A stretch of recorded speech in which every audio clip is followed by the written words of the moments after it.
Welcome everybody. This is Rev. We're going to be playing Chaos Turbo again. Just want to jump in and see what happens. This is the same deck as the last video. We're going to do a live gameplay, win or loss, and see what happens, and if we can learn anything from it. So let's just jump right in.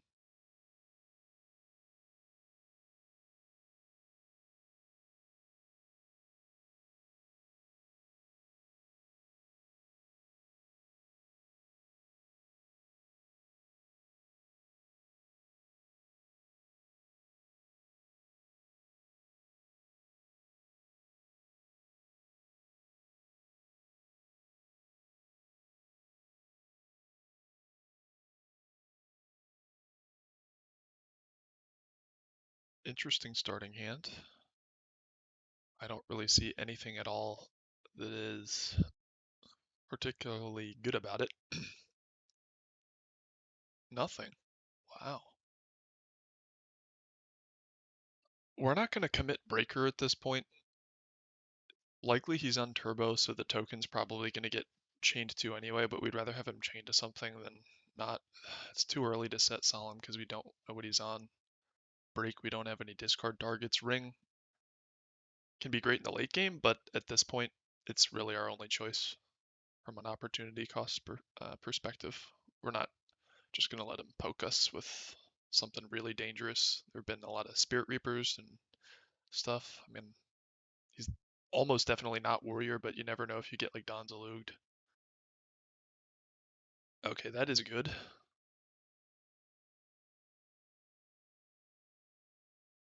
The type of guy not to give us a thumbs up.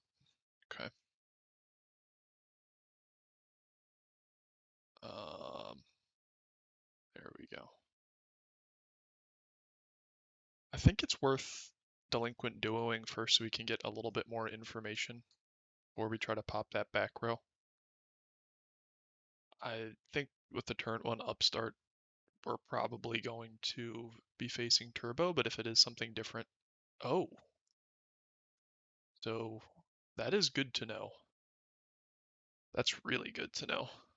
This is probably a scapegoat, I'm assuming. I doubt he's just going to set a total bluff. This is almost definitely at this point Reasoning Gate Turbo. So this opening hand might not be as bad as we thought it was.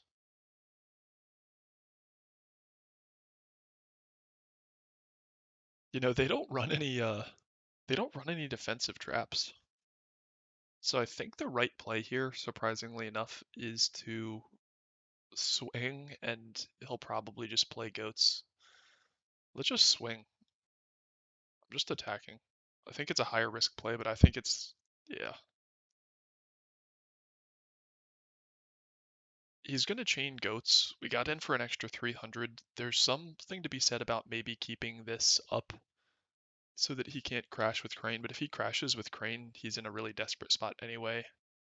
And I doubt with a breaker on the field he's going to set any bluffs, so we'll just go for it. It was a bluff. Wow. Wow, wow, wow. We hit a Trunade. We're setting everything at this point. Nobleman is almost definitely going to get discarded by Regeki Break. So he had Heavy, which is the biggest punish here. Which is not great, but that is going to happen.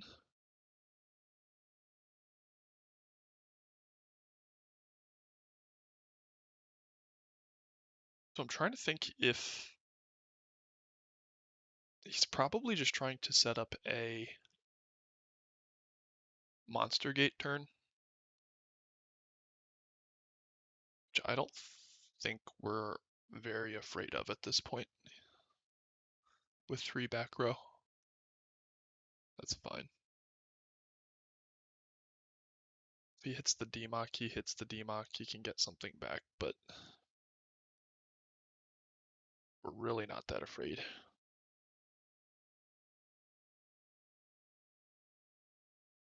think we ring this while we still can. I don't think there's any reason to hold off on that. It's going to be a low life point game anyway, so it'll probably force a tie under more instances than not. So I think ringing preemptively or early rather is the best bet here. We don't have anything in grave that we can get back with Assailant. It's actually pretty good against anything he brings out. So it's just a pretty straightforward set pass turn. They don't good reasoning gate decks, in my opinion, don't play anything like Nobleman in the main. See, this is where things get a little scary because we really want to be putting pressure on him here, and we can't. Faith, when we get back something like a pot, if we can, is going to be really good. Hopefully we can draw something. Yeah, Spy can put pressure on him here.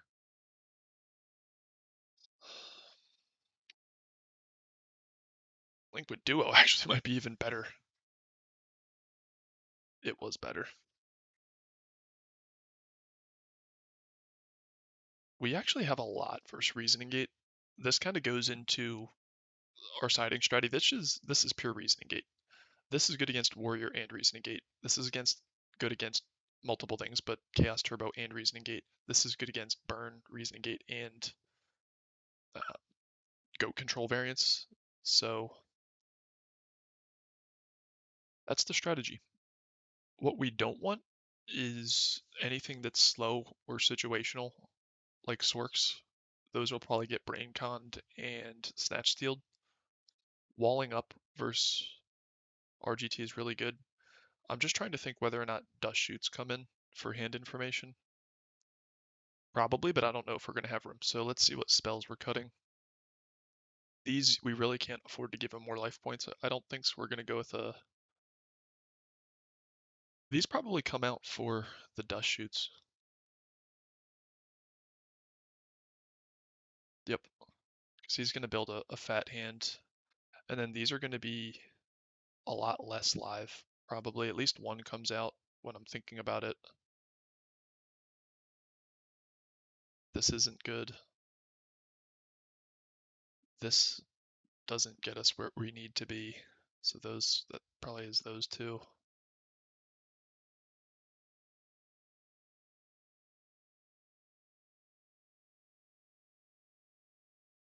Hard Destruction is bad versus them actually now in hindsight.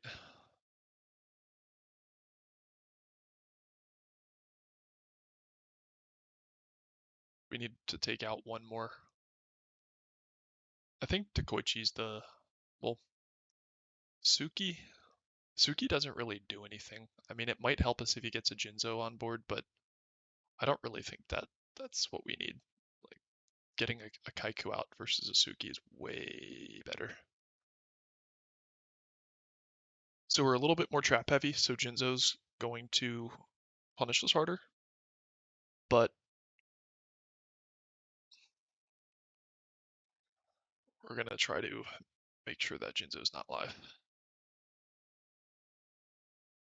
Or not on the board. So this basically shuts him out of the game, and I think it might be worth getting it out early, but this can be used in two ways, which again is just blowing up their board if they go off and we can pause them. I really do want to get the spies out first. So almost always, especially with something that can back it up, I would normally put this out first, but not in this case. And I don't think it's worth playing the charity. It's not like it's going to get picked from our hand. And Torrential, we're going to be setting up spies, is probably getting discarded. It's really good versus his deck, but I think we're going to be able to wall with spies long enough to lock him out and then just start poking. We'll see. Oh, okay. That stinks.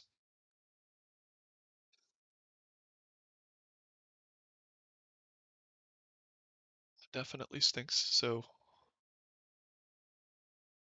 it's better than him Nobleman of crossing out us. crossing us out. I don't know how to say that. Although then that makes his defusions a little less live. So this comes back to one of my earlier videos, which is mind con versus knock in these builds. We are going to be swinging with this because we're just going to wall again. And we really need to get in there. Spread ruin. Okay. Sure.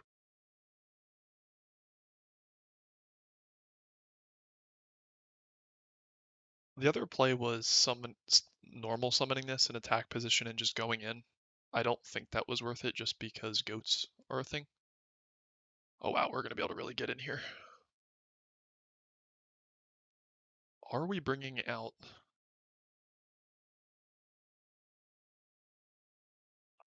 I don't think these decks are on the meta of siding in torrentials against us. I mean, that's something that I do.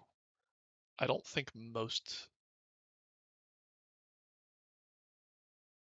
Did you register when I clicked it the first time or no? I don't think most RGT players are on that. So 24. Yeah, we're summoning this in attack. Getting 44 in here is really, really good. I mean, that gives him one dimension fusion and a premature rather than multiple.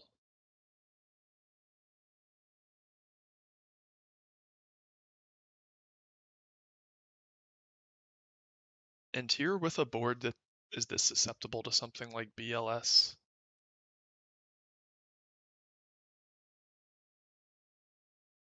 I don't think we're ever going to need to set torrential. And that's probably the first thing we're discarding. I just don't think he's going to be able to...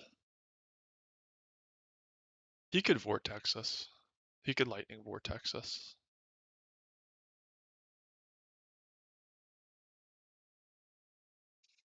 If he heavies us again, there we go. Yeah, if he heavies, we're sad. I still think it was right to get really aggressive there. His job got really, really hard by being this low. And now we're in a situation where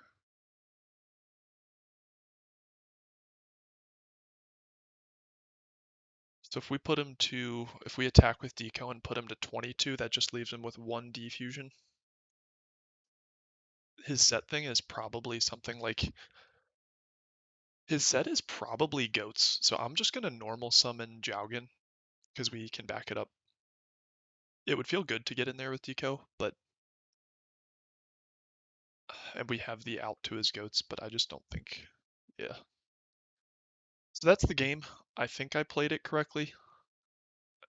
The plays that I think are up for debate are really just in the last turn, which is getting really aggressive with the spies and gorillas. I think it was correct, and he did have the vortex, so if we didn't push for that damage, we would have missed out on 1200, which puts him at a very, very favorable breakpoint in terms of life point cost for him. So I think we played this well. Let me know what you think in the comments if there was anything we should have done differently. I think the other thing is holding off on Graceful Charity was probably pretty greedy in retrospect, especially against a combo deck where the game's going to be over in probably less than 4 turns. I don't think we're that worried about card advantage and having to pitch Assailants, Serpents, and Thunder Dragons. This was a misplay actually. Now that I think about it, this is a glaring misplay. I kind of was just stuck in the mindset of card advantage, card advantage, card advantage, which is how this deck wins normally. But against Reason Gate Turbo, we really should have jammed this. That would have been really useful. Like one of the most useful cards in the deck. Useless and useless. Although I guess maybe we could have popped that, you know, if it is something like a goats, but it's almost better if we don't pop the goats, to be honest. So yeah, we misplayed now that I think about it. I got stuck in one mindset, which is card advantage. So I guess that's a self critique. Let me know what you guys think, and thanks for watching.